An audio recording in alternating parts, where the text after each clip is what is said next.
Então, começando pela variabilidade no consumo de energia elétrica, né? Se a gente pegar o histórico de consumo do sistema elétrico brasileiro, né, de acordo com dados do ONS, de 1995 até 2014, ou seja, praticamente 20 anos, aí, a gente vê que o consumo de energia elétrica ele tem crescido significativamente, né?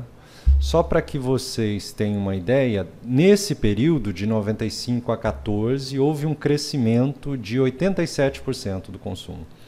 É quase que um Brasil entrando dentro do Brasil que já existia, né? E por que isso é importante, né? Porque quando você tem aumento de consumo de energia elétrica, você precisa preparar o sistema para acomodar esse aumento, né? Seja preparar no sentido de aumentar a capacidade de geração para atender esse consumo, seja aumentar a capacidade de transmissão de energia elétrica para acomodar esse consumo, né?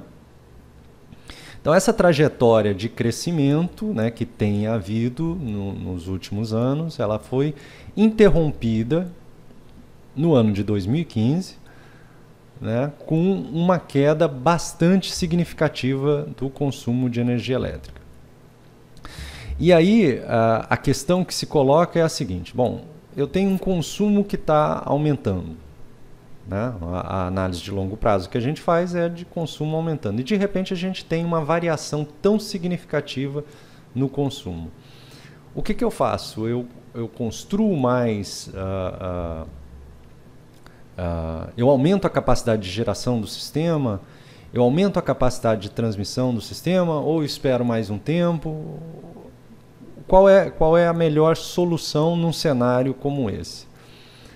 Para entender o que está acontecendo, né, para entender essa variabilidade que a gente tem percebido, ou que a gente percebeu de 2014 para 2015, um dos aspectos que a gente precisa observar é como ocorreram as variações de consumo em que houve significativamente uma redução em relação à tendência que havia antes, né? E aí esse gráfico aqui ele é particularmente interessante porque ele mostra como é que está o percentual de variação de um ano com relação ao outro. Então, se a gente pegar aqui, por exemplo, de 96 com relação a 95, ó, aí eu coloquei nessa barrinha aqui. A variação foi de 5,14% positivo, ou seja, o consumo cresceu aproximadamente 5% de 96 com relação a 95.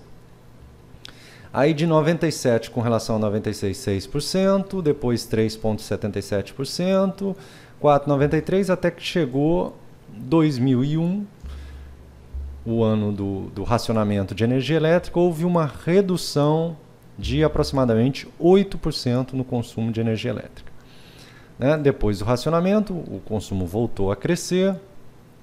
A gente teve em 2009, né, com a crise internacional e a marola aqui no Brasil, uma redução de 1%, e agora em 2015 uma redução de 9%, né, mais de 9%, que é a maior redução percentual que a gente teve nos últimos 20 anos. E aí fica a dúvida: o consumo volta a crescer, o consumo deve diminuir, né? E do ponto de vista econômico, né, do ponto de vista da economia, a gente tende a pensar que o consumo deve diminuir.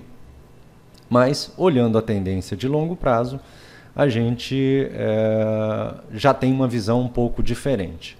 E aí eu acho que vale a pena a gente entender um pouco mais o que aconteceu especificamente nesse ano de 2015. Isso talvez nos ajude a explicar essa variação tão significativa que aconteceu no consumo de energia elétrica. Muitas pessoas têm atribuído essa variação tão forte à crise econômica, mas não é só isso, né?